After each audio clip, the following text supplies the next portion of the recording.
do what she pleases with, what do they call this? Oh, forget about it.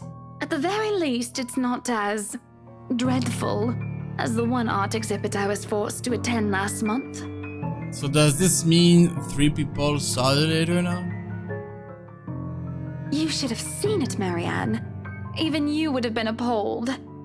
But I'm sure you'll know what to do with our walls once we get started. I highly doubt it is as bad as you say, ma'am. Nevertheless, you can be assured that my team will only pick whatever suits your tastes. Nothing of this chain letter sort, of course. It has to always work with a palette. I'm quite sure chain letters these days don't come in this form. It's my turn to be puzzled. What do they mean? Rose and I double-checked everything earlier. Are the papers I handed not enough? I want to ask what I did wrong. I don't want to mess this up. But with the way Ma'am Anna's leading the conversation, I'm afraid that's exactly what will happen if I do interrupt her. That's good to hear. See, darling, isn't she an absolute delight to work with? I can't wait to see how this place will look when she's done with it. Oh, you don't have to tell me that, Buttercup. A smile is back on her lips when she turns to me and hands me a strange piece of paper. I would still put it away if I were you, though. Otherwise, people might get the wrong impression. Anyway, as I was saying... I don't hear the rest of what she says after that. I can only stare down at the paper, at the letter in my hands. So we're like realizing that it was real. It wasn't fake. What happened?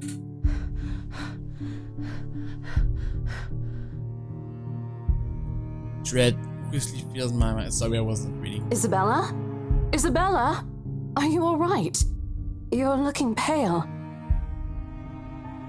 I don't even notice when Rose, as well as the other group touring the mansion, joins us in the parlor. I want nothing more than to say that no, I'm not alright. I want to leave this place because I remember everything as clear as day. This letter and that woman in the attic. It's real. The letter. I'm sorry, I didn't know. Careless. I've been so careless. How do I even tell them that without looking like I've gone mad? Should I even tell them? Ah, shit.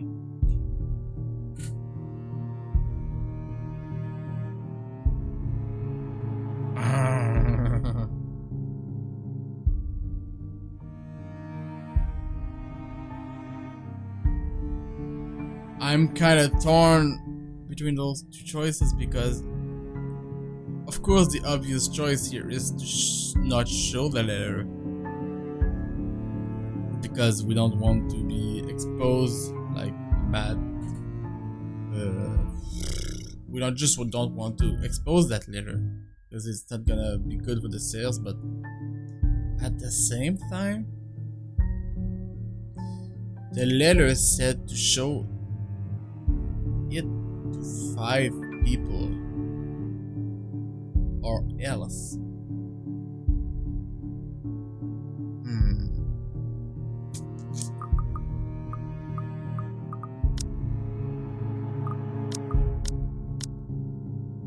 Oh, I can't see the letter.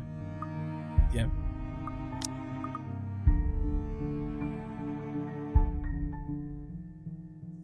What to do?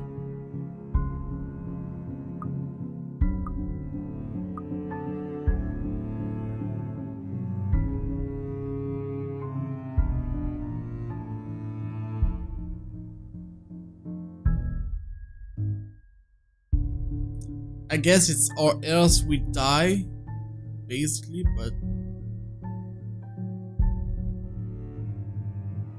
so right now 3 people saw the letter. This one would be the 4. I'm so torn.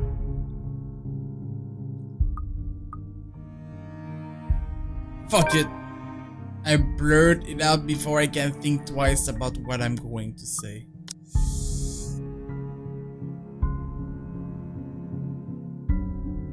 Alright.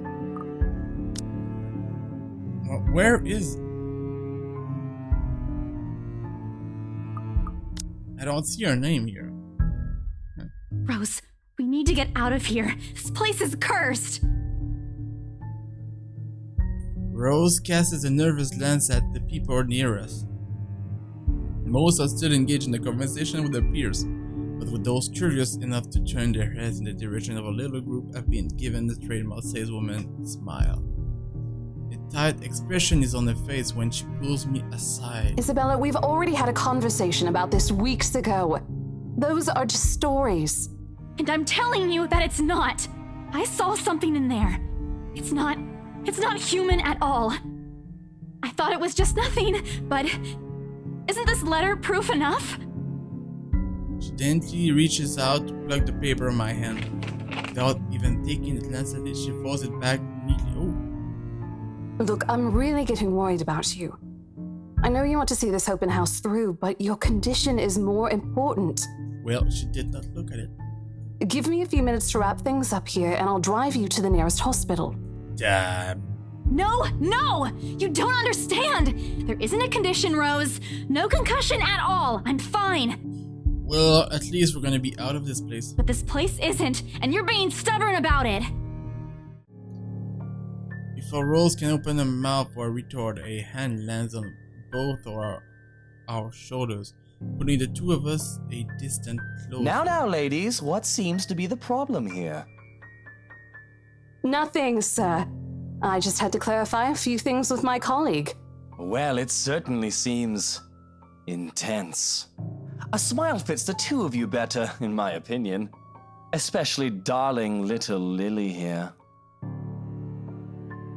He gives my shoulder a gentle squeeze and an inscrutable smile spreading on his mouth at the same time. It's Isabella, sir. Of course. But my point still stands. And with two beautiful ladies here, I'm sure. And I'm sure little Lily here would certainly appreciate it if you remove your pretty hands from her, darling. The pressure on my shoulder lifts as soon as those words leave his wife's lips, while the skull on her face is like a splash of cold water on me. It is also impossible to miss the displeased frown on Miss McCullough's face. The realization that we might lose this cell because of my outburst downs on me. Rose will be beyond pissed. I think I need to step out for a while. I'll be back. Bowing my head, I mutter a quick apology and gather my stuff to make a quick exit. It doesn't matter if this place is haunted or not. I've caused trouble and Rose can be quite unforgiving of behavior like this. I'm almost at the door of the party when she catches up on me. Isabella, wait! Apprehension must have been quite obvious on my face because her expression instantly shifts to something gentler. Eyes softer, a fond smile spreading on her lips. Hey, I'm not angry. I know. I'm sorry I ruined this for you. Come on, you didn't ruin anything. It's not like we haven't ran into any problems before. If we don't get a deal today, we can always try on a different day. And look. She hesitates, completely trailing off, before shifting her gaze down to her hands. A small gesture to stall. Her fingers are fiddling with a piece of folded paper. It's that stupid letter again. My hands stiffen when she gives it back, but I take it nevertheless, more as an automatic response to any desire to have it back. I throw it away if I can, but I have this nagging feeling that one way or another, it will find its way back to me regardless of what I do about it. Rose, you have to let them know about. I know you want us to get this sale so badly, and we've made a lot of plans on how to go about this. I mean, who wouldn't? This is the first time I've been assigned to a property like this. I've sold plenty of houses before, but nothing like what we have here. It's a beautiful house. I'd love to get one of my own if I ever win the lottery. But I think... Look, here's the thing, Isabella. If we are going to do this, work on something, I don't know, this big, I need you in top shape. And the way you are now... My mind stopped. What? Wait. No, I can still work. I just need to get myself together. Wait, are we getting fired?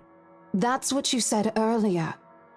I let it go because I thought, hey, it's your own body and you should know more than anyone how you feel. But after this, I really think you should take a break. Damn it, forced vacation. You're kicking me out? No, I'm not.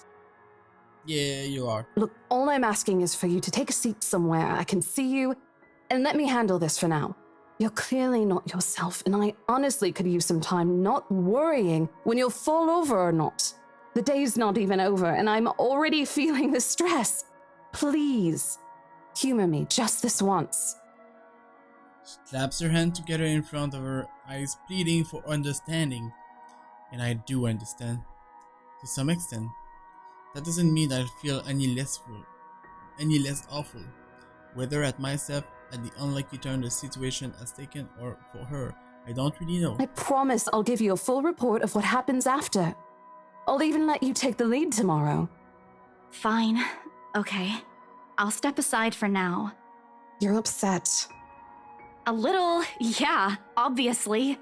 If it's any consolation, I won't tell the boss about today. You know how he is. The boss? Please don't. I don't want a repeat of the lecture I got during my first assignment. He called me a noob, and I don't even know what that means. A noob? At the memory, she dissolved into helpless jiggles, which I also joined in, earning us a strange looks from the guests miling about the door. Talking and laughing like this, it's easy to forget any mishap that happened. Little things you learn to appreciate, I guess. So, are we good? I'm still not okay with it, but Rose has a point. It's better for me to step out of this one for now. I won't be able to help you anyways if I keep getting distracted like this. Maybe I'll just take a walk outside or something while I wait for you to wrap things up. Please, just stay put. I insist. I'm not an invalid, Rose. You clearly have not seen how you looked earlier. It's not that bad. Yeah. Kind of. Color hasn't even returned to your cheeks yet. Just stay here, all right?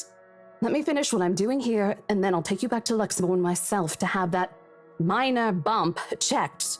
Or at least wait for me to call someone who'll fetch you, okay? She's gone before I can voice one word of complaint. Left with nothing else to do, I find myself drifting back to the foyer. A few visitors linger in the area, some merely enjoying the afternoon sunlight streaming through the stained glass windows. Others can be seen admiring the spices and teas decorating the room. One group of elderlies gathered some ways opposite of me is occupied in a friendly banter about which one will cost more to buy. A little argument here and an occasional laughter and teasing there. I smiled to myself. The conversation reminds me of what I've been missing these past few months. Rose is probably right. I do need a break. Maybe this afternoon's hangout will help. Speaking of, I should call Ash. It's a few hours early from what I've told him, but he did ask for a call once I'm done. Besides, I don't have a ride back, he offered, so I might as well take it. Bribe him into giving me one. Not that he'll ever accept the latter personal conviction at all. Honestly, if there is something I find admirable in him, despite his tendency to annoy the hell out of me, it's that. Well, whatever way works. A free ride is still a free ride. There's Rose off her too, but despite what she says, I know she'll be busy for the rest of the afternoon, especially without me assisting. Bothering her for a favor as small as this is the last thing I want to do right now. A couple of minutes and a few prayers asking for a decent signal later, the call finally connects and... Shit!